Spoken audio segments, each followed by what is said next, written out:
తనపై తన భర్తపై ఆరోపణలు చేసిన ఏలేటి మహేశ్వరరెడ్డి, మాధవరం కృష్ణారావుకు లీగల్ నోటీసులు పంపారు కల్వకుంట్ల కవిత. తనపై చేసిన ఆరోపణలు నిరూపించాలని, లేదంటే బహిరంగ క్షమాపణలు చెప్పాలని డిమాండ్ చేశారు. వారం రోజుల్లోగా సమాధానం చెప్పాలన్నారు.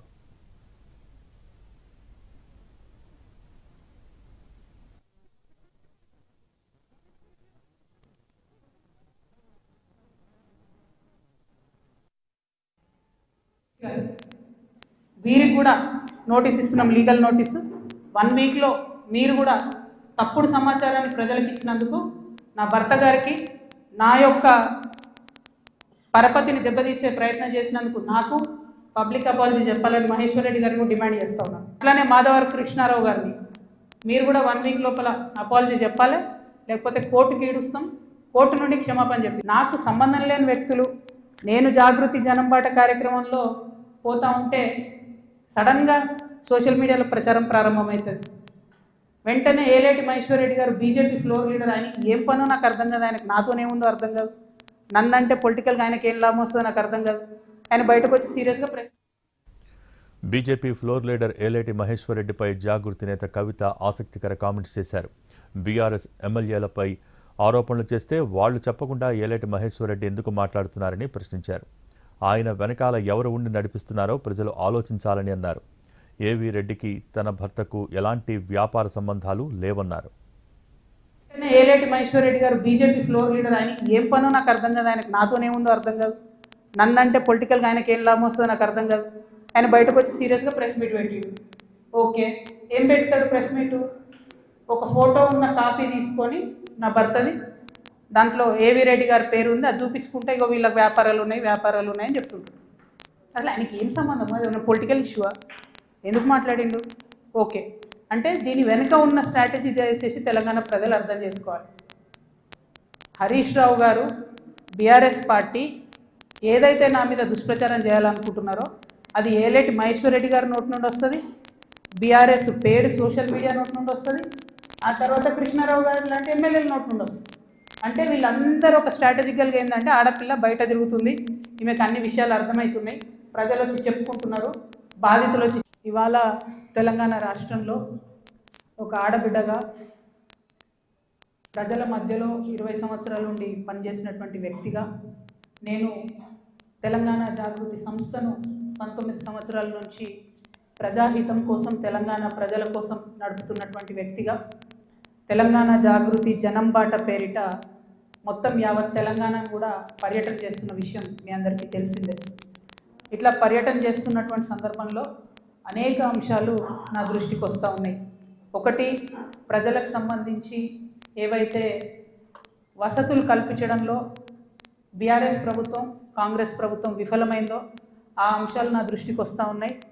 At the same time BRS ప్రజాప్రతినిధులు, కాంగ్రెస్ ప్రజాప్రతినిధులు చేసినటువంటి అక్రమాలు, ఆక్రమణలు, దురాగతాలు, దాష్టికాలు ఇవన్నీ కూడా నా దృష్టికి వస్తూ ఉన్నాయి.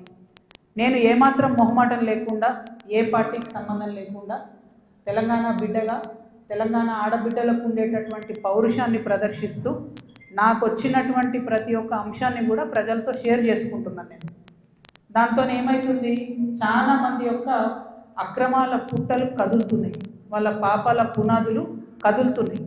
దాంతో నా మీద దాడి ప్రారంభించి, ఏంది ఈ దాడి?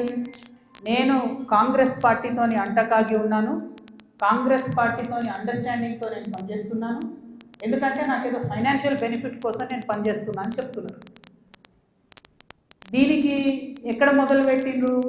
నేను ఎప్పుడైతే జాగృతి జనంబాట అని చెప్పి బయటికి రావాలనుకున్నానో ముందు సోషల్ మీడియాలో ఒక ప్రచారం మొదలుపెట్టింది. నా భర్త గౌరవనీయులు అనిల్ కుమార్ గారి ఫోటోను చూపిస్తూ దాంట్లో ఏవీ రెడ్డి గారు అనేటటువంటి వ్యాపారవేత్త నా భర్త కలిసి ఏదో ల్యాండ్ లావాదేవీలు చేశారు, ఆ ల్యాండ్ లావాదేవీ వల్ల నాకేదో పెద్ద ఎత్తున ఫైనాన్షియల్ బెనిఫిట్ అయింది, అట్లా నాకు కాంగ్రెస్ పార్టీకి అవినాభావ సంబంధం ఉంది అనేటటువంటి అంశాన్ని ప్రజల మధ్య ప్రమోట్ చేసే ప్రయత్నం చేస్తున్నారు. ఈ వెకిలి ప్రయత్నాలు చేస్తున్నటువంటి గుంటనక్కలందరూ కూడా నేను చెప్తా ఉన్నా, నేను ఇంకా మీ చిట్టా విప్పడం ప్రారంభించలేదు, ఓన్లీ టాస్ వేసిన అంతే. ఆ టాస్కే ఇంత భయపడితే ఎట్లా మీరు? ముంగటి ఇంకా టెస్ట్ మ్యాచ్ ఉంది, మామూలుగా అనుకుంటారే ఇది కథ. జస్ట్ టాసే, ఇప్పటికే గెలిచినాం ఆల్రెడీ మేము జాగ్రత్తలు. ఎందుకు భయపడుతున్నారు మీరు ఇంతగా? ఏమన్నాడు నా భర్త? మీరు అధికారంలో ఉన్న 10 ఏళ్ళలో ఎన్నడన్నా వచ్చి మిమ్మల్ని ఒక పని అడిగినామా మేము? ఎక్కడన్నా ఎప్పుడన్నా ఒక ఫేవర్ అడిగినామా మిమ్మల్ని? ఒక్క విషయంలో అన్న అవుట్ ఆఫ్ ద వే పోయి ఏ ఒక్క మంత్రితోని కానీ, కేసీఆర్ గారితో కానీ, కేటీఆర్ గారితో కానీ, హరీష్ రావు గారితో కానీ, నా భర్త కానీ, నేను కానీ ఏమన్నా ఫేవర్ తీసుకుని ఉంటే చెప్పండి, దమ్ముంటే చెప్పండి. ఊరుకుంటుంటే తమాషాలు చేస్తున్నారు. మీరు వెకిలి ప్రయత్నాలు మానుకోండి. నేను మీ మీద చేసినటువంటి ఆరోపణలకు మీకు దమ్ముంటే, సిగ్గుంటే, ప్రజాస్వామ్యంలో ప్రజల మధ్యలో ఉండాలనుకుంటే జవాబు చెప్పండి. అంతేగాని నా మీద మొరిగేటటువంటి వాళ్ళందరినీ వదిలిపెట్టి ఏది పడుతుంది మాట్లాడితే నేను చూస్తూ ఊరుకుంటాను అనుకోవద్దు. నేనేం తప్పు చేయలేదు. బీఆర్ఎస్ ఉన్నటువంటి అధికారంలో ఉన్నటువంటి 10 సంవత్సరాలలో ప్రభుత్వం నుండి నేను ₹1 కూడా లాభం పొందలేదు. మీరు చేసినటువంటి అక్రమాలన్నీ నా మీద ఆపాదిద్దామని చూసుకుంటే నేను ఊరుకునే వ్యక్తిని కాదు. నీతి నిజాయితీ నా వైపు ఉంది కాబట్టి నేను ఇలా ధైర్యంగా కుండబద్దలు కొట్టినట్టు ఎక్కడికి పోయినా మాట్లాడుతున్నా. నాకు ఎవరితో అండర్స్టాండింగ్ లేదు, ఎవరితో వ్యాపారం లేదు. నా భర్త ఎప్పుడైతే టీఆర్ఎస్ అధికారంలోకి వచ్చిందో నేను నా భర్త ఒకటే విషయం అనుకున్నాం. అమెరికా నుండి 2004లో మేము వస్తే నేను ఉద్యమంలో ఉన్నా, ఆయన వ్యాపారంలో ఉన్నాడు. ఇల్లు గడవాలి కదా. మీ లెక్క మంది మీద వాడు దోసుకోలే. నేను ఎప్పుడు మీ లెక్క నేను ఎవరిని వాడి వసూలు చేసుకొని ఉద్యమాలు నడపలేను. సమయం సందర్భం వచ్చినప్పుడు నా నగలు కుదబెట్టి బతుకమ్మ చేసిన నేను. అందుకే ఇంత పౌరుషం నాకు. ఉద్యమంలో మీరు ఎవరెవరి దగ్గర దోసుకున్నారు, ఏ స్టూడియోల దగ్గర పోయి ధర్నాలు చేసి వాళ్ళతో కాంప్రమైజ్ అయిండు, అన్నీ తెలుసు సంగతులు. చెప్పలేదు, ఎందుకంటే సిగ్గుపోతారు తెలంగాణ వాళ్ళదని. నవ్వేటోళ్ళ ముందట జారిపడొద్దు అన్నారు కాబట్టి చెప్పలేదు. మీరు ఊరికే తమాషాలు చేసి నాతో పెట్టుకుంటే మాత్రం మామూలు చిట్టాలేదు నా దగ్గర. ఇవాళ నేను ఫస్ట్ టీ న్యూస్కి లీగల్ నోటీస్ పంపిస్తా ఉన్నా.